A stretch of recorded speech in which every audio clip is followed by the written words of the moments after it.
Salve galera, tudo certo com vocês? Espero que sim.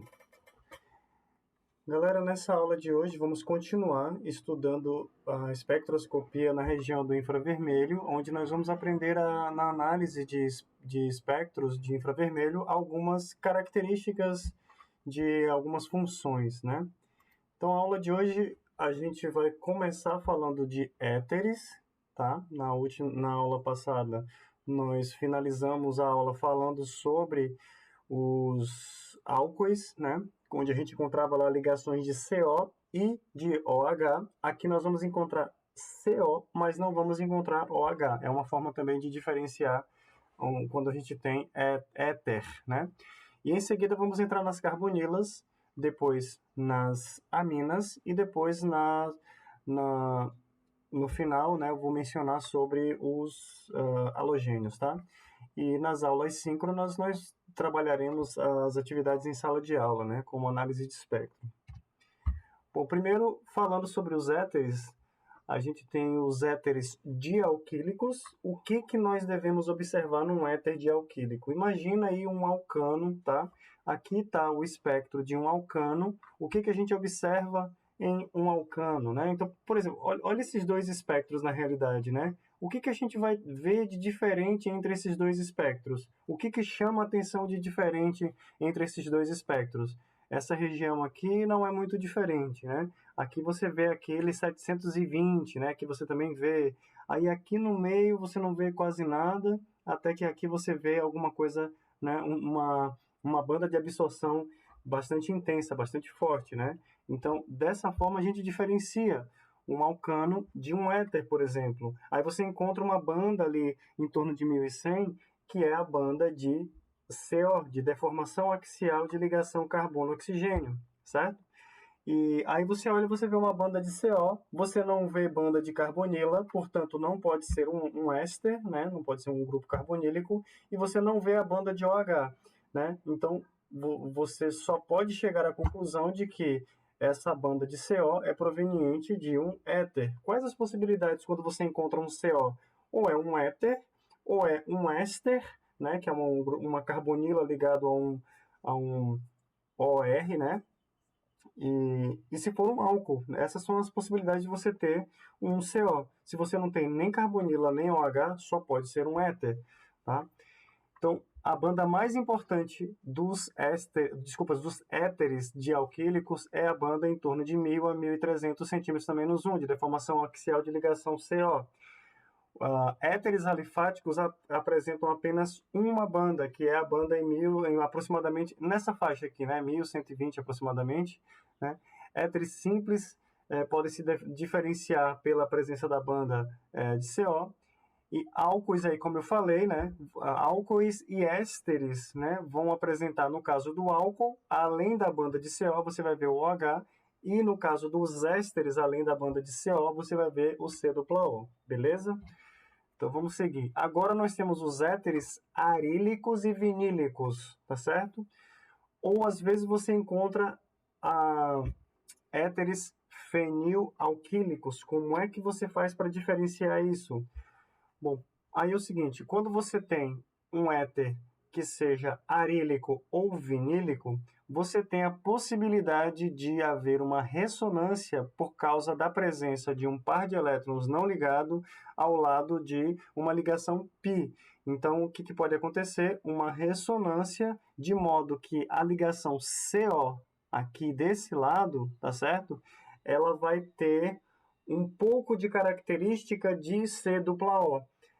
Qual que é a banda de absorção de carbonila que eu falei lá na primeira aula? Em torno de 1700, 1680 para cima, né? Então, você vai ter um aumento da frequência, beleza? Porque você vai ter um reforçamento dessa ligação quando você tem um pouco de caráter de dupla ligação. Então, você vai ter um aumento na banda de absorção de CO, por causa dessa ressonância. Olha aqui, ó. Então você tem aqui um pouco de característica de C simples O e C dupla O, certo?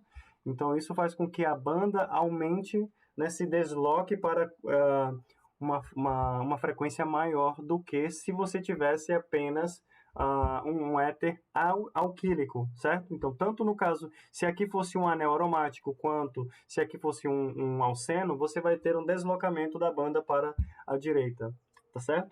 Desculpa, para a esquerda, né? Para frequências maiores, né? E aí o que que acontece? Nesse caso aqui, ó, de arílicos ou vinílicos, você vai observar duas bandas de CO. A banda de CO com uma absorção em frequência maior e a absorção em frequência normal, tá certo? Então vamos observar uma coisa aqui, ó. Você tem as duas frequências. Por exemplo, nesse caso aqui, ó. Nesse caso, então você tem o CO com o carbono o carbono de aril, né, ou vinil, tá certo? Com carbono arílico ou vinílico, e o outro carbono que é o carbono alquílico. Então, quando você tiver uma situação como essa, você vai ter dois COs diferentes, ok? Então, você tem as duas bandas ali. E aí, como eu falei, você não vai observar aqui a banda de OH e também você não vai observar aqui, ó, acima de quase 1700, você não observa nada, né? Não observa uma banda intensa, banda ou banda forte, que seria de carbonila. Daí você descarta que seja um álcool ou um éster, certo? Bom, agora vamos entrar nos compostos carbonílicos, tá? Aonde a banda mais importante seria uma banda seria ali 1680, como eu falei, né? As bandas de absorção no infravermelho, elas são aproximadas, né? É, alguns casos mais raros você tem aqui uma banda tão baixa, né? 1650, que essa que já invade a área, a região onde você enxerga absorções de C dupla C, né? De alceno, ok? Mas há uma diversidade, né? Uma diversidade, uma diferença de frequências de absorção dependendo do tipo de carbonila que você tem, né? Se é carbonila de aldeído, cetona, ácido carboxílico, éster, amida, cloreto de ácido ou anidrido, tá certo? Então, mas de qualquer forma, a principal banda para você detectar que é uma carbonila tem que ser acima de 1650, 1670, né? Cuja origem, né, é a deformação axial de ligação C-O. Essa banda pode variar de posição, mas normalmente, né, na maioria dos casos, ela é bastante intensa e normalmente, geralmente está livre de interferências, né, exceto alguns casos específicos aí que eu vou tratar em caso a caso, né. Bom, o que que pode variar, o que que pode causar uma variação na posição dessa banda? Quais são os fatores, né? O estado físico da amostra pode afetar as características, né? A posição, a frequência de absorção, então o estado físico da amostra, os efeitos eletrônicos e de massa dos vizinhos, se a conjugação nesse caso aqui, ó, quando eu falo efeitos eletrônicos, é efeitos doadores ou retiradores de elétrons. Isso pode causar uma, um fortalecimento ou um enfraquecimento da ligação. Efeitos de ressonância, né, por causa da conjugação, né, que estaria também incluído aqui nos efeitos eletrônicos. Ligações de hidrogênio podem causar uma diferença, né, no caso dos ácidos carboxílicos, pode ocasionar uma certa diferença na absorção da banda, né? E as tensões do anel, principalmente quando você tem compostos carbonílicos cíclicos. Então vamos lá. Aí aqui eu coloquei uma faixa de comparação entre as diferentes carbonilas que nós temos, né? Aonde a gente tem a carbonila que tem a frequência de absorção mais baixa seria a amida, tá certo? E por que que a frequência das amidas são as mais baixas? Pelo fato de que você tem o par de elétrons do nitrogênio, ele entra em ressonância de modo que a carbonila, a ligação carbono-oxigênio na carbonila, ela vai ter um pouco de caráter de ligação simples. Com isso, você reduz a frequência de absorção, porque ela também vamos dizer assim, vai sofrer influência, a frequência de absorção vai ser influenciada pelo caráter dessa ligação, que tem uma pequena porcentagem aí de ligação simples, né? Cerca de 40% de ligação simples, tá? Por conta dessa ressonância que acontece aqui com o par de elétrons do nitrogênio, né? Então, isso vai... Aí tem vamos dizer assim, entre aspas, uma escala aqui, né? E aí eu vou destacar alguns fatores aqui, como no caso de você ter o éster, né? Quando você tem um éster, o que acontece? Ela vai ficar aqui mais ou menos no meio dessa escala aqui, né? Porque o éster, ele vai, devido à presença do oxigênio aqui do éster, o efeito indutivo vai causar uma intensificação nessa ligação aqui, um encurtamento nessa ligação aqui, aumentando a frequência da absorção em relação ao caso de você ter uma em relação a você ter uma cetona, em comparação com o fato de você ter uma cetona ou um aldeído, tá? Aqui também, né, você tem o efeito indutivo, e aqui você tem um efeito indutivo bastante acentuado, né? E isso fortalece ainda mais, né, fortalece ainda mais essa ligação aqui, fazendo com que a ligação, né, a frequência de absorção entre carbono e oxigênio seja ainda mais forte, né?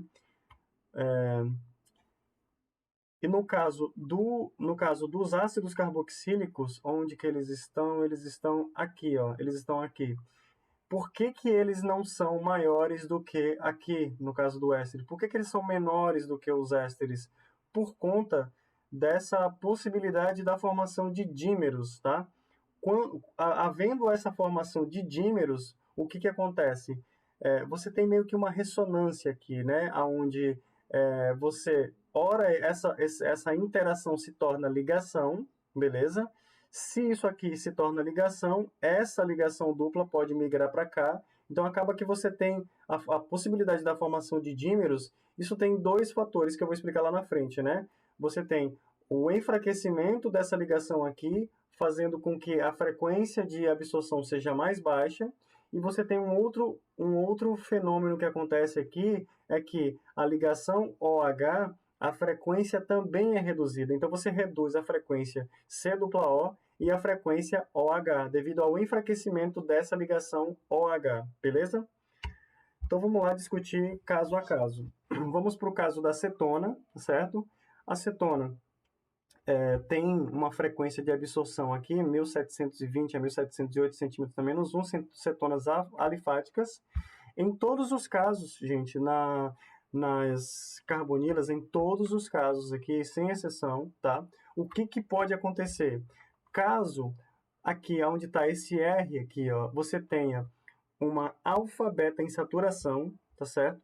Vai acontecer uma ressonância, né? Quando você tem um carbono alfa-beta insaturado, ou seja, você tem uma dupla ligação, por exemplo, que seria aqui, né? Vamos pegar o aldeído aqui, né? Você tem uma ligação alfa-beta, você teria duas duplas conjugadas, você vai ter uma ressonância, de modo que essa ligação, em qualquer um dos casos, vai ter um pouco de caráter de ligação simples, e isso reduz a frequência de absorção, beleza? Então vamos lá. Então é o que eu digo aqui, em todos os casos, você vai ter uma redução da frequência de absorção da carbonila quando você tem ligação dupla alfa-beta, ok? Quando você tem uma carbonila alfa-beta insaturada. Então aí você tem uma redução em relação ao valor que normalmente é observado, certo? Você também vai ter, né, na maioria das carbonilas, a deformação angular, ou seja, se você fixar aqui na tela o carbono da carbonila, tá certo? Seria essa deformação angular aonde o oxigênio ora vem para frente da tela, ora ele vai para trás da tela, tá certo? Para frente do plano da tela, para trás do plano da tela. Essa seria a vibração, a deformação angular que acontece no caso das carbonilas, de modo que você vai formar uma banda de intensidade média na faixa de 1300 a 1100, tá? Mas como ela é uma intensidade média, né, de média a baixa, então ela não vai se confundir tanto com a banda de CO, que está um pouco próximo dessa região, tá? Aqui alguns exemplos, tá? Então você tem o que aqui? Nesse composto você tem carbonila e você tem alceno, beleza? Um alceno trissubstituído. Então vamos lá, vamos analisar caso a caso. Primeiro você vai ter que observar o sinal da carbonila. O sinal da carbonila está aqui, ó. E como ela é alfa-beta insaturada, ela vai ter um valor menor. Veja, ela está abaixo de 1700, tá vendo? Então ela tem um valor menor do que o normalmente observado se você tivesse uma carbonila normal, né, sem conjugação.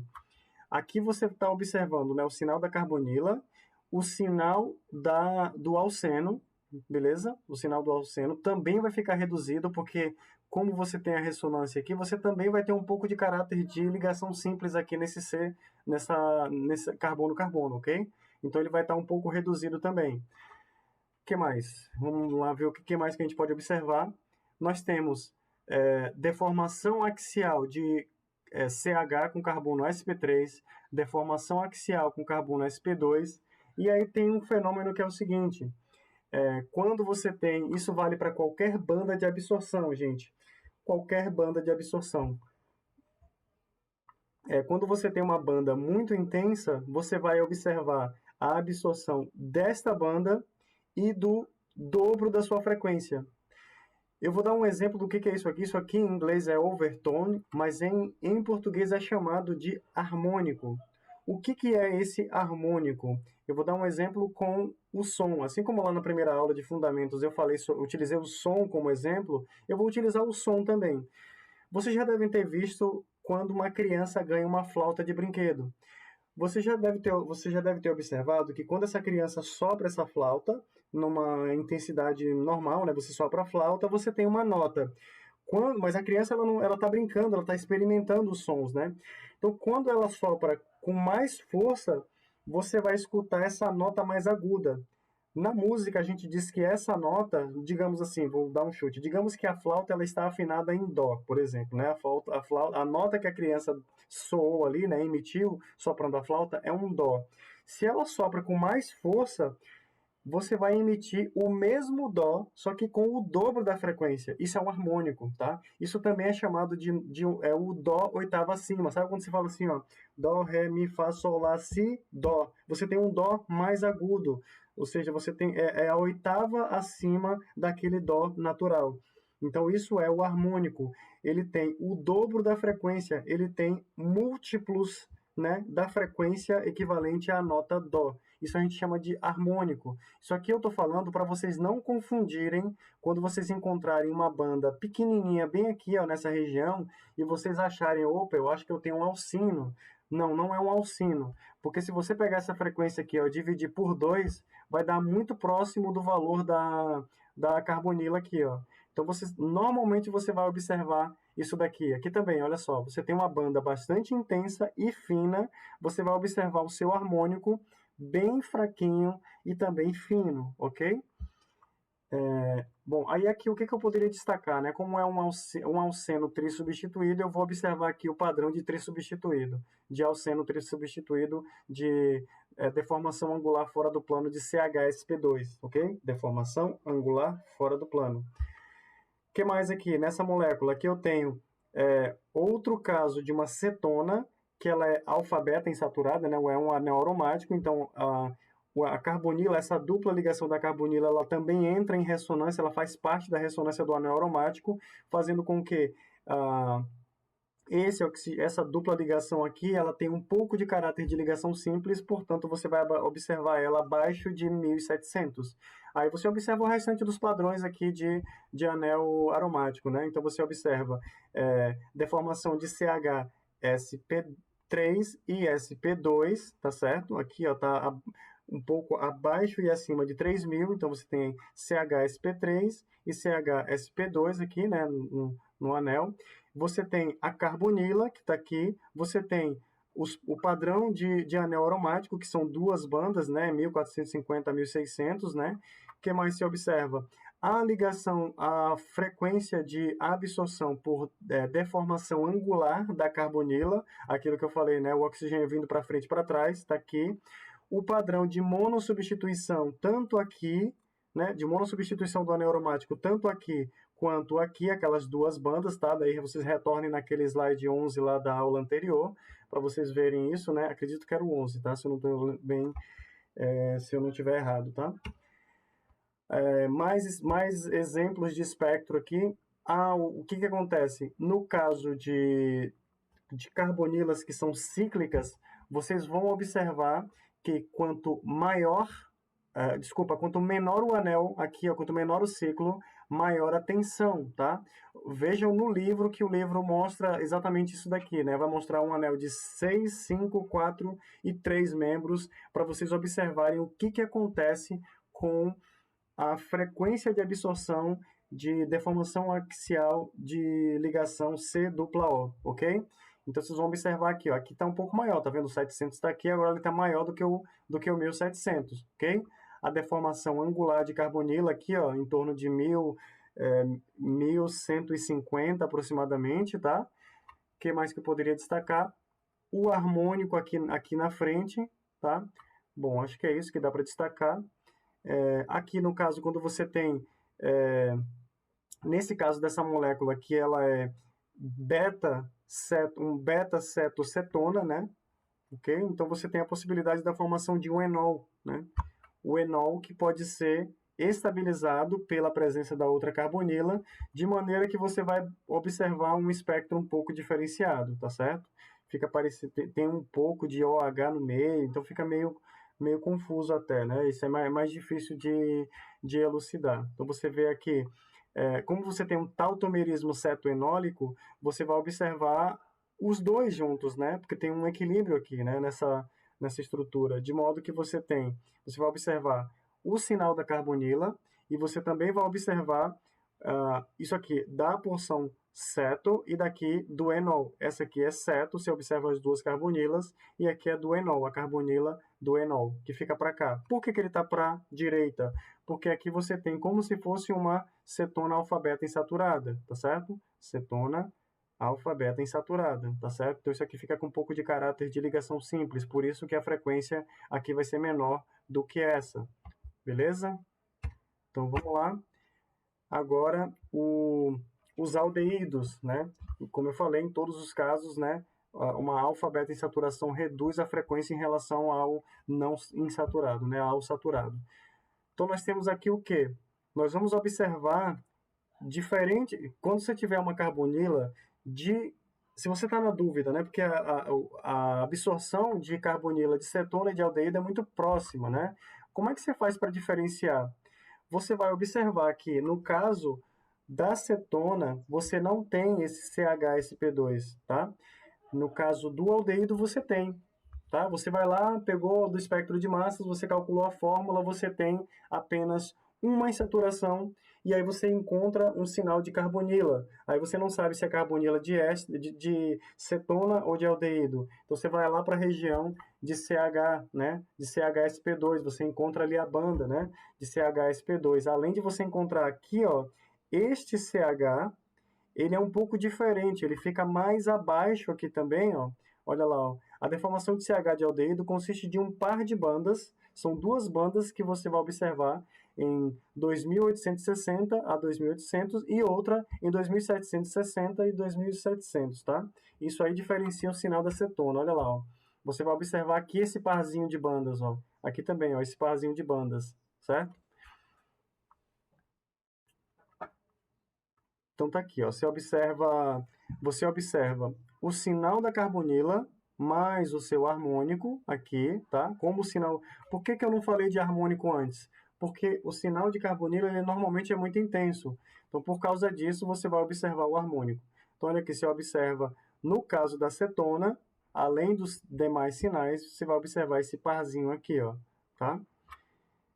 Que mais? Aqui, ó, aqui de novo o alceno, ó, e aí você vê os dois, né? Você vê o sinal da carbonila, do alceno, e aí você vê o padrão de substituição trans aqui, né? Que você tem apenas uma banda aqui, né? Demonstrando que é trans.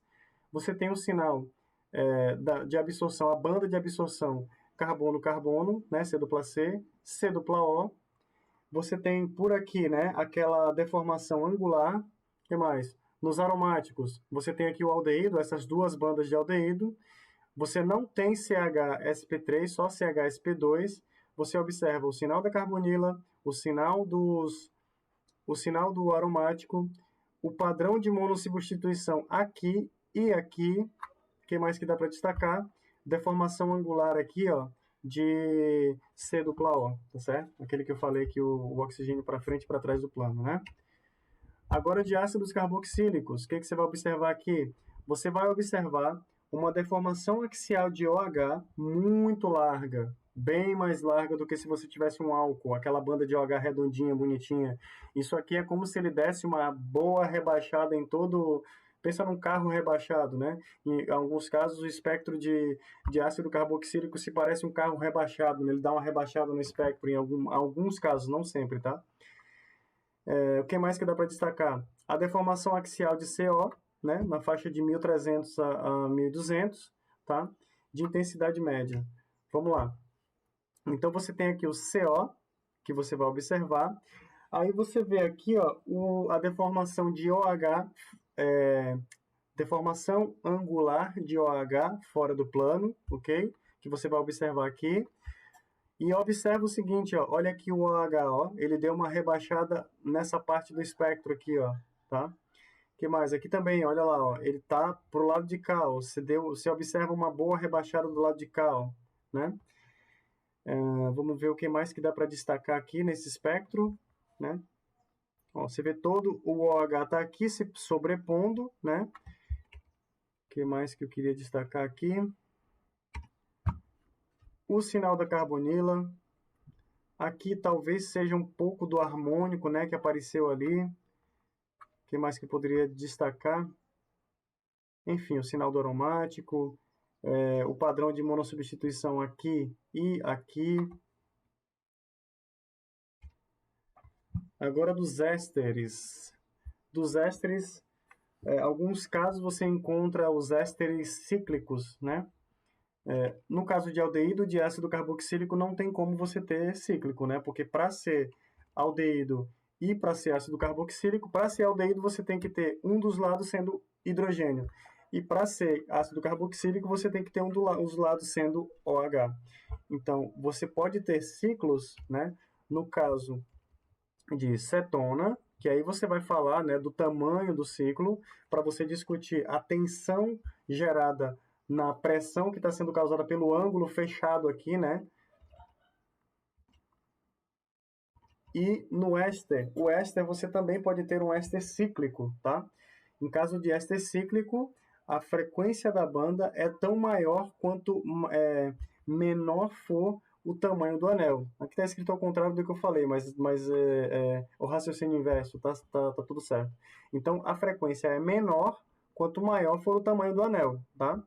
Então, se você tiver um anel, um ciclo de 6 membros, você vai ter uma tensão parecida com a tensão normal do anel, né, do ciclo, mas quando você tem 5, 4, 3 membros no ciclo, aí você começa a aumentar essa tensão, né, no ciclo, de modo que você vai aumentando a frequência de absorção da deformação axial C dupla O, ok?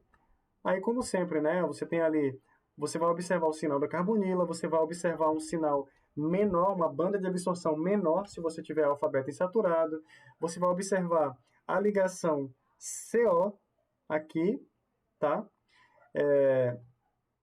No caso dessa ligação, né, deste carbono com esse oxigênio, da frequência em torno de 1.300 a 1.000, tá? Então não tem mais tanto. Agora começa a ficar meio repetitivo até. Olha aqui, ó, a banda da carbonila, que é intensa, portanto, vai gerar o overtone, ou o harmônico.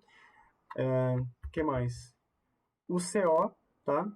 O CO a gente pode observar dois aqui, né? Pode observar dois por conta de você ter esse aqui, tá?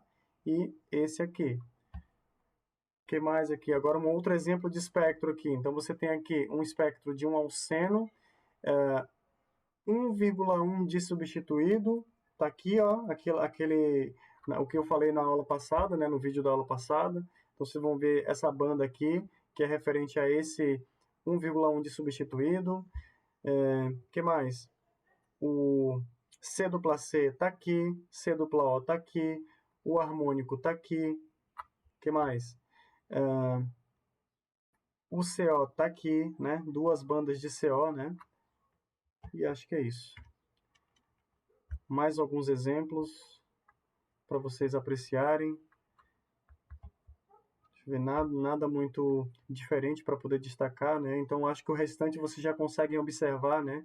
Você tem aqui, ó, CH aromático, né? Com carbono sp2, CH alifático, carbono sp3, o sinal da carbonila, a banda de absorção da carbonila, um harmônico aqui nessa pontinha. Que mais? O restante dos sinais dos aromáticos, né? Um parzinho aqui dos aromáticos, o padrão de monossubstituição aqui e aqui, as bandas de deformação de CO, tá? Tanto deste carbono com oxigênio aqui, quanto este CO, ok? Aí aqui você tem um OH, ó, que aí você tem um chamado efeito orto aqui, que é semelhante, né, quando você tem no espectro de massas também, quando você tem o espectro de massas, eu falei do efeito orto. Esse efeito orto é observado em diversas medidas físicas, né, que você faz de uma molécula. O efeito orto ele se manifesta em diferentes propriedades físicas. O espectro de infravermelho é uma propriedade física. Então aqui você vai observar, né? Observa uma coisa aqui, ó. Por causa desse efeito orto, né? O que você acha? Vai acontecer uma redução, né? Uma redução que eu quero dizer, um enfraquecimento na ligação OH. Por conta desse enfraquecimento que é causado por essa interação intramolecular, né? Eu tinha mencionado nos slides anteriores, né? Você vai observar a redução. Você tem a banda de OH aqui, mas você vai observar que ela está menor, né? Ela não está em 3.400, ela está aqui em torno de 3.200. Então, você reduziu a frequência de absorção aqui por conta dessa interação intramolecular aqui, tá? Isso vai afetar também, aí você tem dois fatores que vão reduzir, vão diminuir a frequência de absorção dessa deformação axial aqui, carbono-oxigênio, né? C-O. Um dos fatores é a alfa-beta insaturação, né, a presença do anel aromático aqui no carbono alfa em relação à carbonila e a interação intramolecular que está acontecendo aqui. Então, isso faz com que a ligação C-O esteja conjugada e ligada, ó, ligada no hidrogênio, tá vendo? Então, você tem dois fatores aqui que estão contribuindo para a diminuição na frequência da absorção. Essa discussão que eu estou fazendo aqui com vocês é importante para vocês aprenderem a analisar, a discutir o que vocês vão colocar nos reportes de vocês, né? Agora, as amidas, né? As amidas têm uma característica interessante, além de ter um valor de absorção menor, né? Quase ele já invadindo a área dos alcenos ali, ó, veja, 1360, 1630, 1680, né? Então já está bem próximo. Como é que você faz para saber que você tem uma amida? Tem uma série de evidências que vocês podem coletar. Olhando no espectro de massas, vocês vão ver a massa ímpar, né? A massa do composto é ímpar, você vai ter que encontrar uma carbonila, o valor da carbonila vai ter que ser mais baixa a frequência, né? O que mais? Aí você vai ver o seguinte, lembra que se você tiver NH, você vai ter que ter a deformação axial NH. Se esse R' e R2' forem hidrogênios, lembra que eu falei que vocês teriam deformação axial de NH simétrica e assimétrica, lembra que eu falei? É como se você fizesse assim, ó, faz de conta que você é um nitrogênio e seus dois braços são os hidrogênios. Se você encurtar e esticar os seus braços ao mesmo tempo, os dois braços, encurtar e esticar os seus braços, isso é uma deformação axial simétrica. Quando você faz de forma alternada, isso é uma deformação axial assimétrica. Então você vai ter, se você tiver um NH2, você vai ter duas bandas. Se você tiver o NH, você vai ter apenas uma banda, tá certo? Então, dessa forma você diferencia amidas primárias de secundárias, beleza? Tá aqui. Então, as primárias vão apresentar duas bandas, as secundárias apresentam apenas uma banda. E todos ali em torno de 3.300, né, por ali, né, por essa região ali de NH. As deformações angulares aparecem também lá em 1640, 1550, e vamos para os exemplos, tá? Então, aqui nós temos, no caso de uma amida primária, então nós vamos ter aqui dois hidrogênios, nós temos então um NH2, temos aqui as duas deformações axiais, né? Então temos aqui a simétrica e a assimétrica. Temos as deformações de CH, sp3, temos aqui a deformação axial de C dupla O, sobreposta com a deformação angular de NH, ok? Aqui é a deformação angular de NH fora do plano. E aqui é onde você encontra a ligação NO. Lembra que, desculpa, CN, né? Que é mais ou menos, é bem próximo ali, é um pouco mais deslocado do que se fosse o CO. Então você tem a deformação de CO. Como o oxigênio ele tem uma massa maior, a frequência é menor, beleza? O CN, como a massa do nitrogênio é menor do que a massa do oxigênio, lembra daquela ideia das esferas e a mola, né? Então, como você tem, né, comparando, né, CO, que é em torno de 1.100, comparando com CN, vai dar em torno de 1.400, beleza? Então, aqui você vê a banda de CN também aqui, ó, tá? Agora que você tem uma amida secundária, onde você vai observar apenas um NH aqui, ó, tá vendo? É esse daqui, ó, um NH. Aí você observa CH3, aqui seria o overtone, né? Ó, o overtone da carbonila tá aparecendo aqui.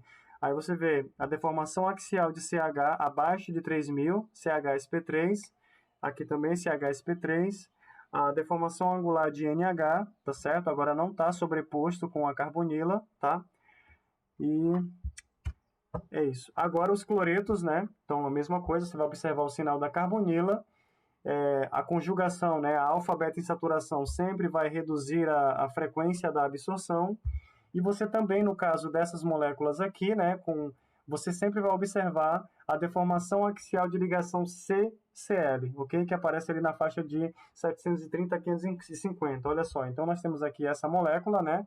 Que é um cloreto de acetila, onde você vai observar o quê?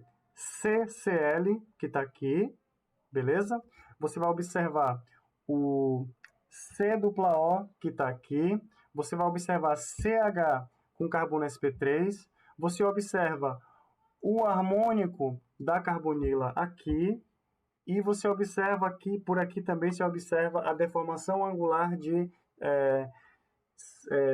da carbonila, né? Deformação angular, oxigênio indo para frente e para trás do plano da tela, ok?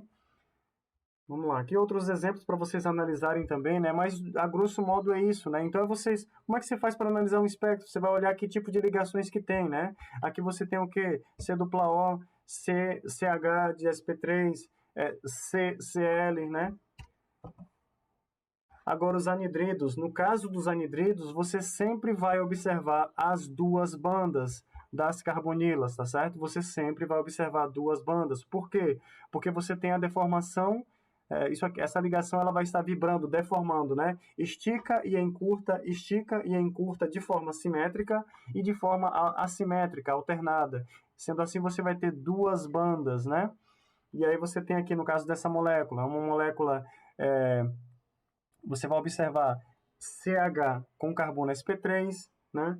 Aí aqui você, apesar de ser intenso, né, você quase observa um harmônico aqui, né, mas não é muito bem definido aqui, né? Aí aqui você observa o CO, tá? Porque você tem aqui CO, então você observa aqui o CO de ambos os lados, né? Por isso que ele está bastante intenso aqui, ó, porque você observa de ambos os lados. Isso aqui, ó, está em torno de 1.100, né? Então, em alguns casos, você poderia até observar um harmônico desse 1.100 também, mas não observa, né? O que mais? Agora as aminas, né? Então, como eu falei, a mesma situação das amidas, como tem um nitrogênio, lá no espectro de massas você deve, pela regra do nitrogênio, a massa deve ser ímpar. Observando que a massa é ímpar, então você possivelmente tem um nitrogênio, né? Massa ímpar, número ímpar de nitrogênio, tá certo? Então você pode ter 1, pode ter 3 e assim vai, né? só massas pares da molécula, você pode ter ou nenhum nitrogênio ou números pares de nitrogênio, ok? Então é assim que a gente faz a regra do nitrogênio para a massa para chegar na fórmula molecular. Conseguindo determinar que você tem um nitrogênio na sua molécula, então você tem que determinar se você tem uma amina ou uma amida, ok? Definindo se você não tiver a presença de uma carbonila, possivelmente, né, bom, se você tiver a carbonila, é muito provável que seja uma amida. Não é que você tem, automaticamente você tem uma amida, não necessariamente.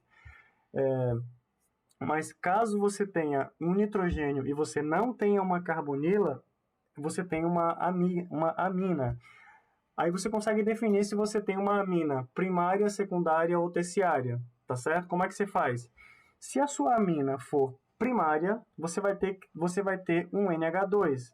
Um NH2 você vai observar duas bandas na faixa aqui de 3.500 a 3.300.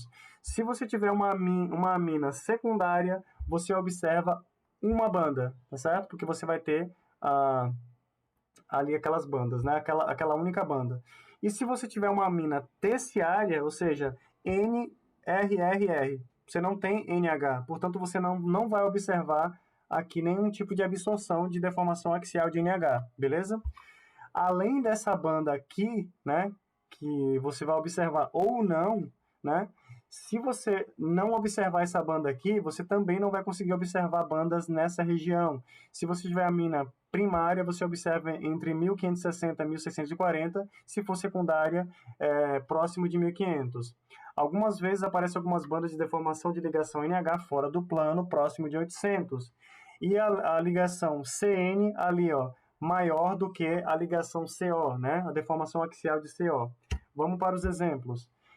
Vamos lá. Então, olha aqui, ó, você tem um NH2. Lembra? Você tem ali, então, você tem esse NH2, você tem deformação axial NH, que pode ser simétrica ou assimétrica, tá certo? Simétrica e assimétrica, tá aqui. Você não tem carbonila, tá? Você não tem sinal de carbonila. Você tem deformação axial de CH, sp3, porque você não tem nenhum carbono sp2 aqui. O que mais você vai observar?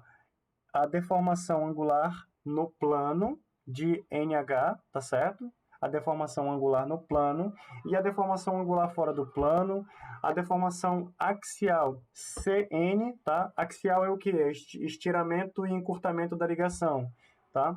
Você vai observar aqui as deformações angulares de CH2 e CH3, tá? CH2 é aquele se fechando como se fosse tesoura, tá? Tesoura, né? Que é uma deformação angular no plano de CH2, e a deformação do CH3, aquela que eu falei, que é os 3 dedos abrindo e fechando, que eu falei na aula passada, tá certo? O que mais? Uma amina agora secundária. Na amina secundária você tem uma deformação NH apenas, tá? Então você tem apenas uma deformação axial de NH, então você vai ver apenas uma bandinha aqui, ó. Se for NH2, duas bandas. Por que duas bandas? Não é por causa dos dois nitrogênios, é porque é deformação axial simétrica e assimétrica. Aqui você tem apenas uma, né, de NH. Então você pode observar aqui, ó, a deformação angular fora do plano.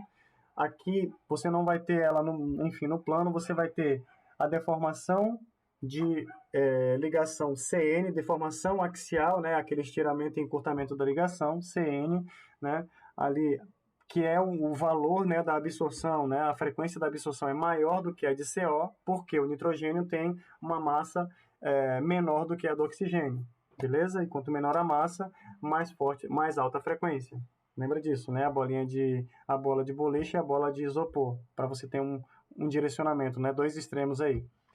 Aí aqui você não tem mais nitrogênio, é uma amina terciária, você não tem mais oxigênio, você não tem nitrogênio, portanto você não vai enxergar NH aqui, você não vai enxergar NH deformação angular fora do plano aqui, nem no plano, nem nada. Mas você enxerga CN, deformação axial de ligação CN.